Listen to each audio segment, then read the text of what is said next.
Queridos irmãos, eu quero compartilhar com os amados sobre os benefícios da suficiência de Cristo. E o texto que nós ouviremos é o livro de Efésios, no seu primeiro capítulo. Eu queria que os irmãos acompanhassem essa maravilhosa porção da palavra de Deus. Obrigado, Lucas. Efésios capítulo 1, os 14 primeiros versículos desse primeiro capítulo. Diz assim: Paulo, apóstolo de Cristo Jesus, por vontade de Deus, aos santos que vivem em Éfeso e fiéis em Cristo Jesus, graça a vós outros e paz da parte de Deus nosso Pai e do Senhor Jesus Cristo. Bendito Deus e Pai de nosso Senhor Jesus Cristo, que nos tem abençoado com toda sorte de bênção espiritual nas regiões celestiais em Cristo, assim como nos escolheu nele antes da fundação do mundo, para sermos santos e irrepreensíveis perante ele, e em amor nos predestinou para ele, para a adoção de filhos, por meio de Jesus Cristo, segundo o beneplácito de sua vontade, para louvor da glória de sua graça, que ele nos concedeu gratuitamente no amado, no qual temos a redenção pelo seu sangue, a remissão dos pecados, segundo a riqueza da sua graça, que Deus derramou abundantemente sobre nós, em toda sabedoria e prudência, desvendando-nos o mistério da sua vontade, segundo o seu beneplácito que propusera em Cristo, de fazer convergir nele, na dispensação da plenitude dos tempos, todas as coisas, tanto as do céu como as da terra. Nele digo, no qual fomos também feitos herança, predestinados segundo o propósito daquele que faz todas as coisas, conforme o conselho da sua vontade, a fim de sermos para o louvor da sua glória, nós, os que de antemão esperamos em Cristo, em quem também vós, depois que ouvistes a palavra da verdade, o evangelho da vossa salvação, tendo nele também crido, fostes selados com o Santo Espírito da promessa, o qual é o penhor da nossa herança, até ao resgate da sua propriedade, em louvor da sua glória. Amém. Queridos e amados irmãos, nós queremos então falar sobre os benefícios da suficiência de Cristo. Mas que suficiência é essa? Nós já expusemos no domingo passado a beleza do amor de Deus que se manifestou plena e poderosamente na pessoa de Jesus, quando ele na cruz do Calvário levou sobre si toda a dívida que nós contraímos desde o Éden e até o último momento. Todos os homens, todos os eleitos, todos os escolhidos em Cristo Jesus foram em Cristo justificados, porque ele assumiu na cruz a nossa morte. A ira de Deus que era contra nós foi lançada sobre Cristo, e nós então experimentamos a plenitude desse amor de Deus quando o túmulo se fez vazio. Ele ressuscitou ao terceiro dia, e hoje nós então vivemos uma liberdade dos filhos de Deus neste mundo, com toda a autoridade a qual ele mesmo em nós nos conduz nesta vida. Porquanto é importante que numa noite como essa a gente possa compreender a beleza e a grandeza desses benefícios da redenção, da justificação, da maneira como nós somos amados por Deus. Cristo, Ele foi, é e continuará sendo suficiente para saciar a justiça divina e nos tornar aptos a relacionar com Deus. Ou seja, essa aliança que Ele estabeleceu no seu sangue, a nova e eterna aliança, conforme Ele mesmo diz, naquela noite maravilhosa, naquela noite gloriosa, mesmo que o Calvário o estava aguardando, ali estava a suficiência de Cristo, saciando definitivamente a ira de Deus no nosso lugar.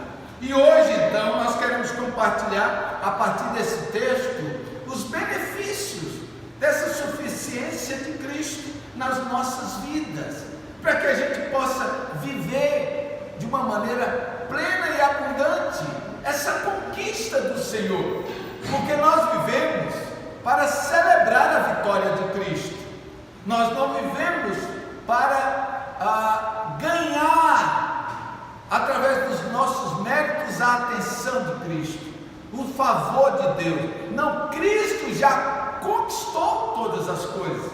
Hoje nós vivemos para celebrar aquilo que Paulo diz, a bênção espiritual nas regiões celestiais em Cristo Jesus.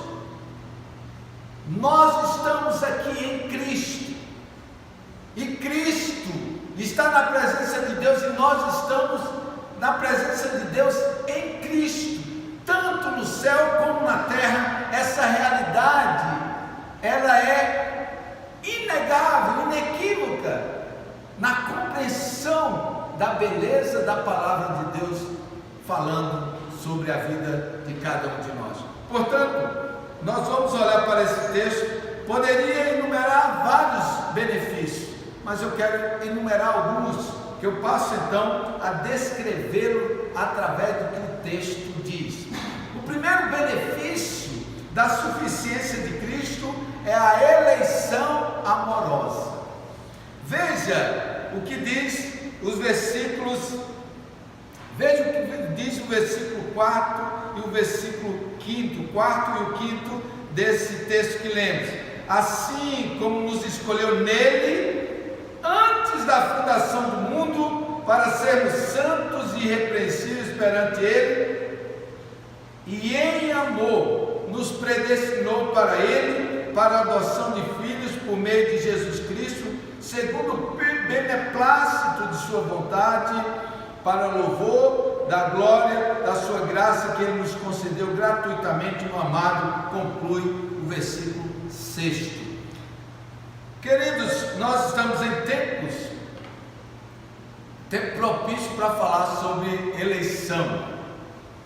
São inúmeros homens e mulheres desse país que buscam uma vaga, quer seja na Câmara Distrital, na Câmara Estadual, no Legislativo de forma geral, no Senado, dos governos e também a presidência da República. Todos os esforços, nós estamos sendo bombardeados com ideias, e é importante que a gente ouça mesmo, que a gente leia. A gente não pode de maneira nenhuma ser como aqueles que dizem assim, política não combina com a fé. Se há algo que combina mais com a política, é exatamente a fé em Cristo Jesus. Devemos sim orar a Deus, conhecer os candidatos e as suas propostas e colocar o nosso coração diante do Senhor, para que Ele nos conduza a voltar da maneira mais sábia, mais prudente, a maneira onde os nossos corações sintam verdadeiramente que estamos exercendo algo vindo da vontade de Deus para nós, com uma expectativa de esperança, de que algo mude, que aqueles que a gente escolher possam manifestar no pleno exercício do seu mandato as expectativas que nós depositamos nele para benefício do bem comum da nossa sociedade, do nosso estado, da nossa pátria. Mas eles apresentam propostas e nós vamos examinar e nós vamos escolher. Mas o texto diz aqui que Deus nos escolheu antes da fundação do mundo. Antes que nós existíssemos em Cristo Jesus, nós já tínhamos sido eleitos pelo Senhor. Antes que houvesse mundo, Deus nos escolheu em Cristo Jesus. Mas esta eleição foi uma eleição amorosa, não partiu dos nossos méritos. Quando Paulo fala sobre isso lá no livro de Romanos, e ele fala sobre os dois irmãos, ele diz assim, Romanos 9:11, e ainda não eram os gêmeos nascidos, falando de Esaú e Jacó, nem tinham praticado bem ou mal, para que o propósito de Deus quanto à eleição prevalecesse, não por obras, mas por aquele que chama.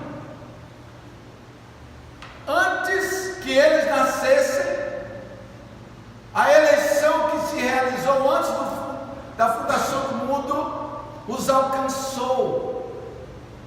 Portanto, nós somos eleitos amorosamente por Deus, e isso porque Cristo foi morto antes da fundação do mundo, nesse pacto do Pai, do Filho e do Espírito Santo, que gozam e usufruem de um amor pleno. Nesse plano redentivo, Deus já estabelecera com Cristo e com o Espírito Santo, o Deus triuno, a redenção das nossas almas. Portanto, nós somos eleitos amorosamente, e uma eleição incondicional, que não dependeu dos nossos méritos, que não dependeu da justiça própria, e que não depende de quem quer nem de quem corre, mas de usar Deus a sua misericórdia. Agora, amados, isso não pode ser um fato comum nas nossas vidas. Certamente nós teremos grandes festas após a apuração das eleições. Aqueles que serão eleitos pelo povo celebrarão com intensidade, prazerosamente, a vitória com a qual eles usufruirão. Por quê? Porque eles foram eleitos pelo povo para um cargo, para um mandato, quer seja no legislativo ou no executivo, mas eles celebrarão. Agora, se eles eleitos pelo povo celebram, nós fomos eleitos por Deus antes da fundação do mundo, e a nossa eleição não tem mandato, ela não finaliza daqui a 5 anos, ela não será revogada. Nós não corremos o risco da revogação, nós não corremos o risco do impeachment, nós não corremos o risco da cassação. Por quê? Porque essa eleição é a eleição em Cristo Jesus. Foi nele que Deus amorosamente nos predestinou. Agora, amados, como é que a gente celebra essa verdade tão preciosa?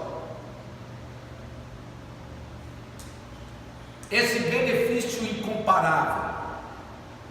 Há duas palavras que elas mostram o propósito para o qual Deus nos chamou. Deus nos escolheu em Cristo Jesus para sermos santos, santos e irrepreensíveis. Ou seja, a autoridade que aqueles que serão eleitos, a autoridade vinda de Deus através da manifestação popular, que eles terão essa autoridade para o exercício do seu mandato. Nós recebemos a autoridade de Cristo para vivermos santos e irrepreensíveis neste mundo. O que a gente espera dos nossos eleitos é que eles tenham uma conduta com a qual as nossas expectativas nos levaram a votar neles. E quando nós somos eleitos por Cristo, a expectativa do Pai é que com alegria, com desenvoltura, com gratidão, nós vivamos como santos nesse mundo, como separados. E nós já falamos aqui ampla e exaustivamente sobre a questão da igreja. É que Deus não vai nos tirar do mundo, mas o caráter de Cristo vai se derramar em nós. Aquele que mentia não vai mentir mais, aquele que roubava não vai roubar mais, aquele que extorquia não vai extorquir mais, aquele que adulterava não vai adulterar mais, aquele que falava mal não vai falar mais mal, mas vai abençoar. Ou seja, Deus nos chama para vivermos nesta geração. O propósito de Deus é que sejamos a vida de Cristo neste mundo. A gente espera que aqueles que sejam eleitos, eles tenham os ideais pelos quais o povo se uniu a eles nessas propostas, e eles possam, independente de quaisquer circunstâncias, cumprir com o compromisso deles. Quando Deus nos elegeu antes da fundação do mundo e manifestou isso, é para que nós vivamos como um povo santo de Deus neste mundo, para que a nossa mente seja a mente de Cristo, para que o nosso coração seja um coração puro, para que nós possamos viver neste mundo não sujeito às obras da carne, mas um povo submisso ao Espírito Santo, onde o fruto do Espírito se manifesta de uma maneira plena e poderosa. Portanto, qual o propósito que o Senhor nos elegeu? Para que sejamos Jesus Cristo nesta terra. E isso com as nossas forças? Não. A Bíblia diz que Cristo está em nós.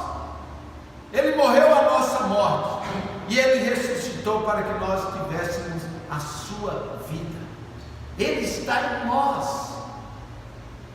Queridos, tem hora que a gente tem que dar um brado, tem hora que a gente tem que dar um glória a Deus, tem que dar aleluia. Parece que essa eleição amorosa, essa eleição antes dos tempos eternos, essa eleição incondicional, essa eleição em Cristo Jesus é um fato corriqueiro. Quantas pessoas da sua geração Deus escolheu antes da fundação do mundo?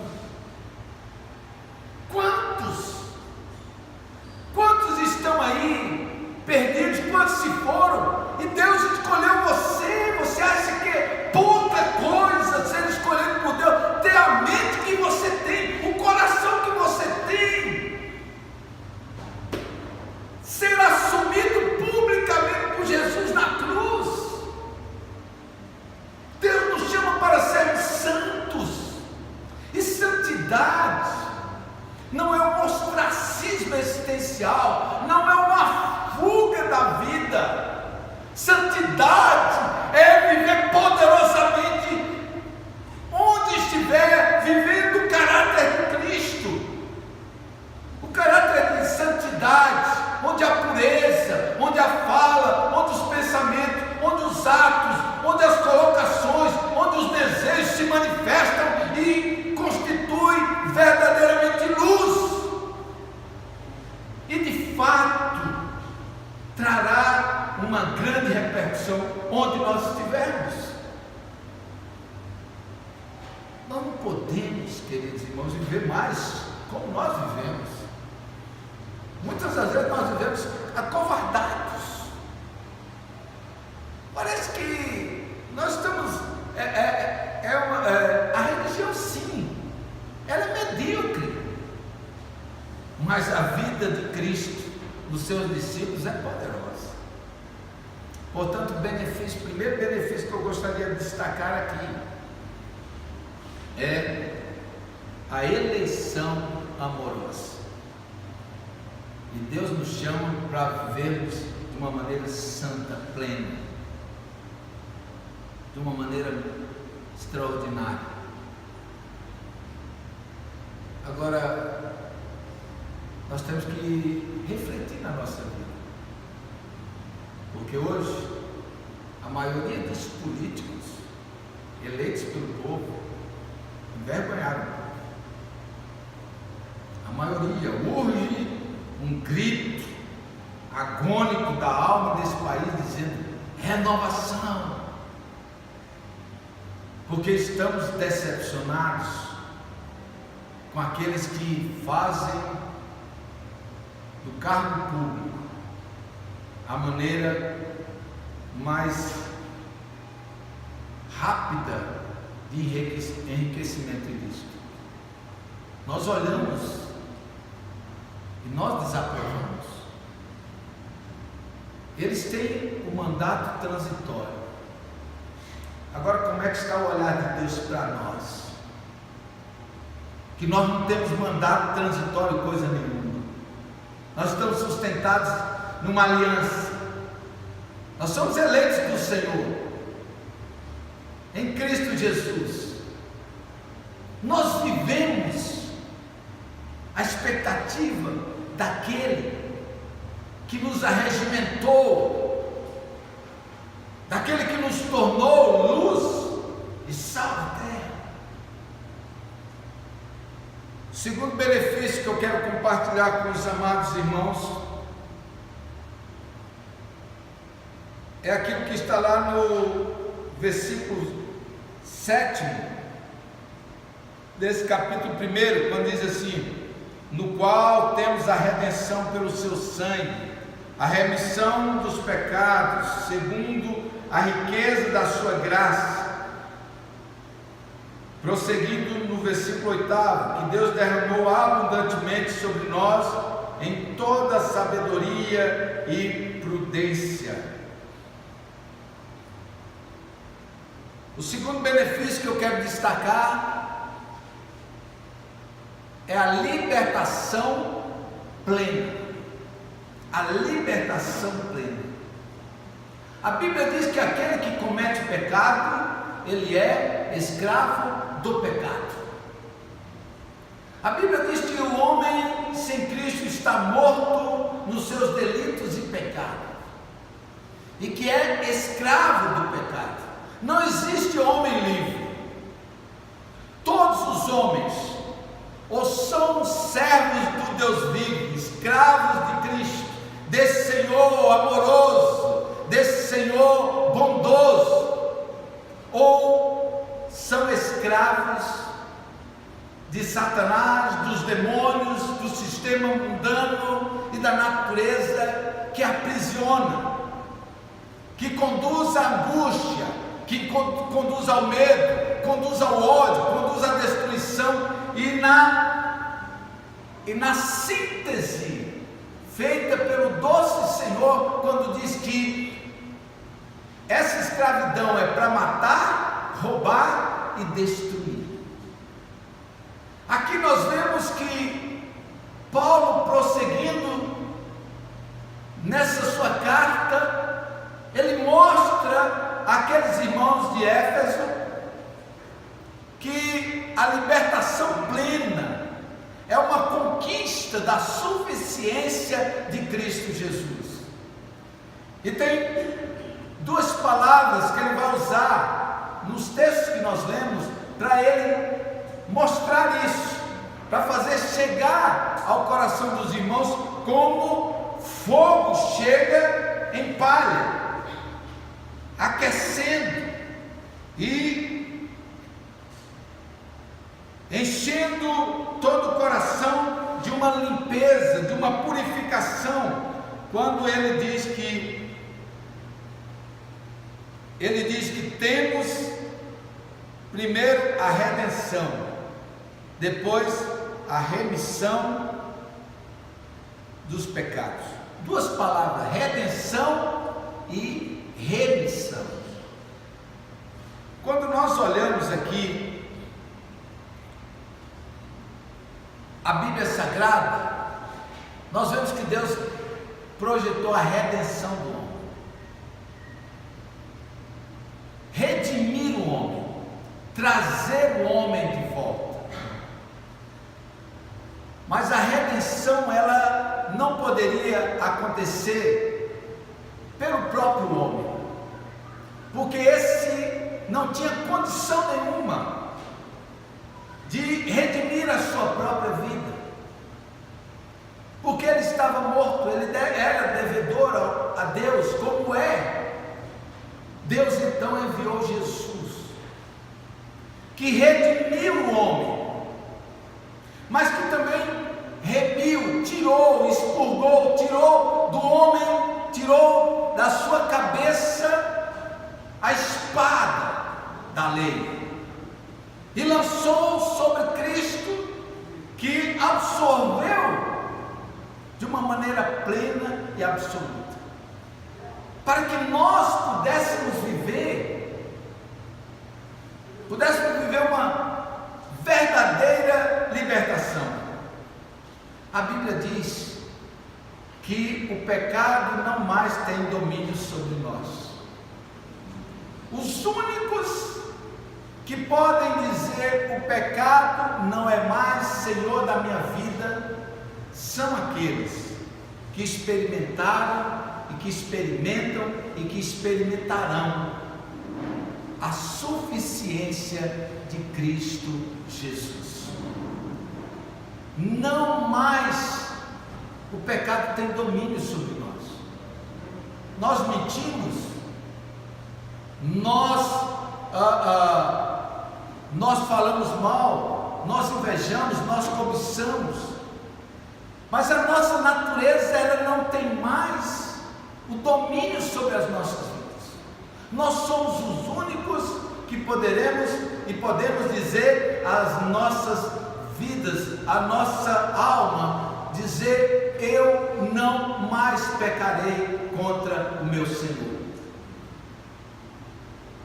A palavra de Deus diz que nós temos esse domínio, porque o fruto do Espírito está em nós, o domínio próprio. Portanto, nós temos que entender que Deus nos chamou e Deus nos chama para uma vida de plena liberdade. É uma libertação. Nós somos libertos do diabo, nós somos libertos de nós mesmos, nós somos libertos do domínio do nosso coração, que é desesperadamente corrupto. Eu não posso me associar às minhas murmurações, as minhas queixas, os meus melindres. Eu não posso aceitar que o meu coração não queira perdoar uma pessoa. Eu não posso permitir que o meu coração queira ficar em casa quando Deus me chamou para, na comunhão dos santos, celebrar a vitória de Cristo. Eu não posso de maneira nenhuma aceitar as propostas incoerentes do meu coração quando me levam a quaisquer que sejam os comentários, os julgamentos que não procedem da palavra de Deus. A minha mente é a mente de Cristo. Portanto, essa libertação plena, nós não estamos presos a nada. Nós servimos a Cristo, a nossa vida é dele. Nós não podemos aceitar a covardia do meu coração quando me leva ao gueto espiritual que me exclui de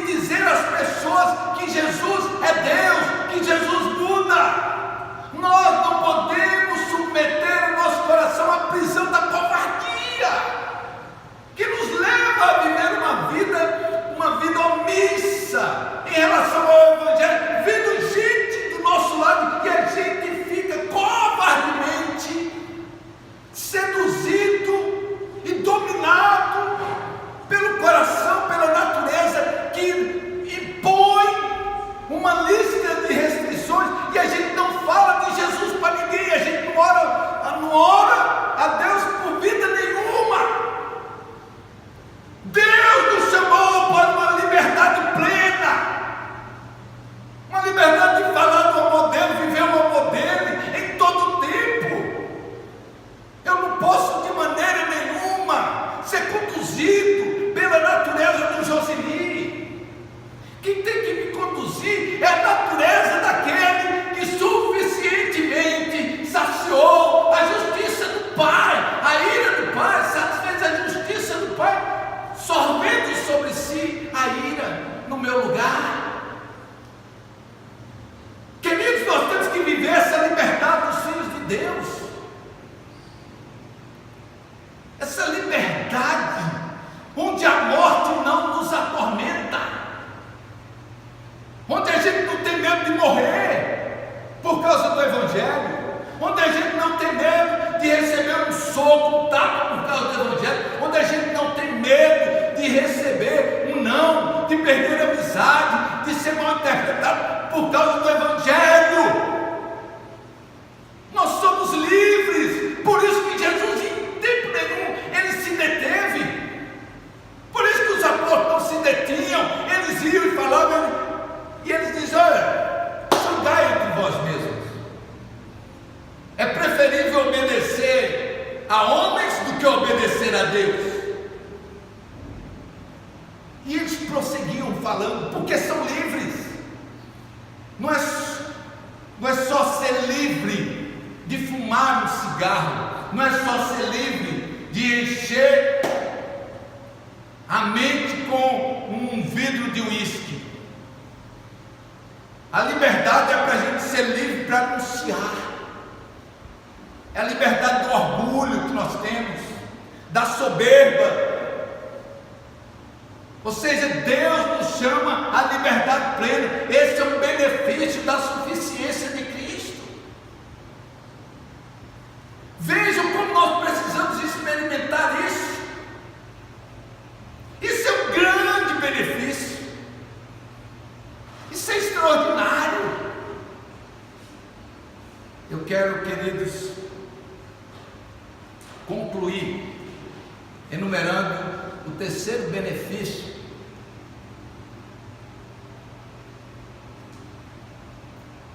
que eu entendo que saltou mais fortemente aos meus olhos,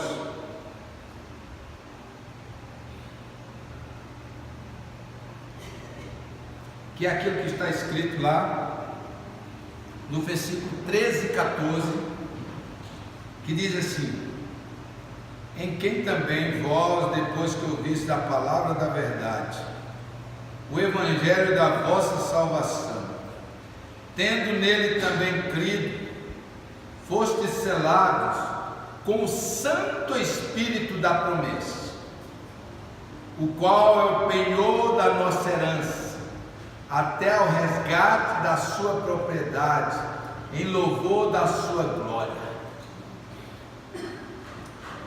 Terceiro e último benefício que eu gostaria de citar nessa noite é a segurança absoluta. Queridos irmãos, nós somos propriedade exclusiva de Deus. Nós encontramos uma abundância de confirmações na palavra de Deus quanto a isso. Nós somos povo do Senhor, nós não somos de nós mesmos. Nós fazemos parte do povo de Deus, e é maravilhoso, porque o texto diz que Deus vem buscar o seu povo, a sua propriedade, usando a expressão petrina, povo de propriedade exclusiva de Deus. Agora, duas palavras aí que reportam o meu coração a beleza dessa segurança. A primeira, nós vemos, é o penhor e o selo. Nós fomos selados pelo Espírito Santo. O Espírito Santo está em nós. É uma pessoa, não é uma força, não é uma energia. Ele é Deus. Naquela expressão de Pedro, mentistes ao Espírito Santo. Ele é Deus, Deus onisciente. E Ele habita em nós, transformando as nossas vidas na vida de Cristo. Jesus diz: quando Ele vier, Ele me glorificará. Ele trabalhará na vida de vocês para que vocês possam deleitar plenamente na vida de Cristo. A palavra será usada com esse fim, para Ele dia após dia ir trabalhando na alma da gente, para que cada vez mais a gente usufrua da presença de Cristo e a gente viva plenamente aquilo que o Senhor propõe. Ele é o selo, Ele é que nos faz ter a certeza que nós chegaremos ao céu. A Bíblia diz que Ele pode entristecer-se, Ele pode extinguir-se, apagar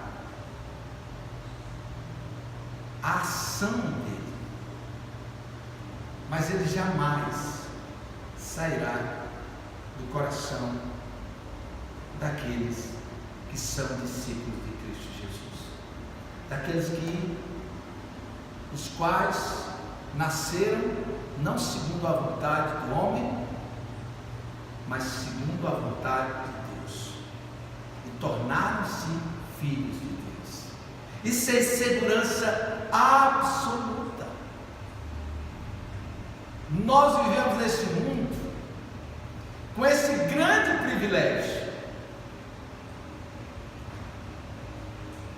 Nós temos a vida de Cristo, a presença de Cristo em nós. Você já pensou que é isso? Você vai, acorda, você vai caminhar, você vai, quaisquer que sejam as atividades que o Senhor preparou para você, o Espírito Santo está contigo, está conduzindo. Na expressão paulina, nós não sabemos nem orar, mas o Espírito Santo, Ele intercede por nós com gemidos inexprimíveis. E é óbvio, Ele não se aperta, inexprimíveis. Eu entendo que é de fato levando o nosso coração, a nossa mente a compreender a vontade de Deus e a balbuciar, nem que seja gotículas da vontade de Deus. O Espírito nos leva a aproximar de Deus nessas gotículas inexprimíveis que Ele conduz o nosso coração, nos quebrantando, nos conduzindo e sendo Cristo o intercessor por nós. Mas, queridos, há uma outra palavra também que nós encontramos aí no texto, que é penhor. Os irmãos sabem essa coisa de penhor, a ideia mesmo, vai penhorar alguma coisa, ou seja, é a garantia de que a pessoa voltará para quitar o seu débito, ou para resolver alguma pendência.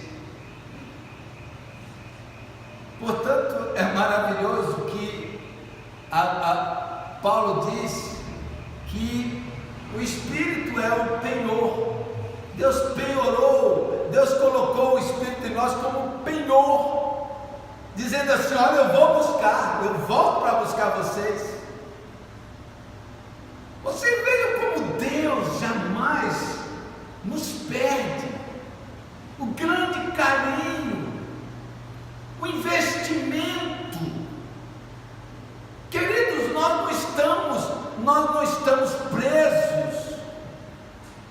nós não estamos presos num decreto religioso, num dogma institucional, numa constituição de um país.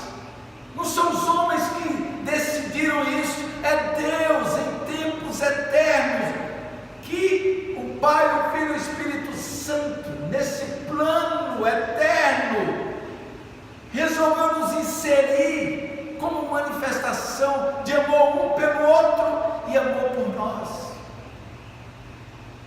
Que segurança tem em Jesus, diz o hino.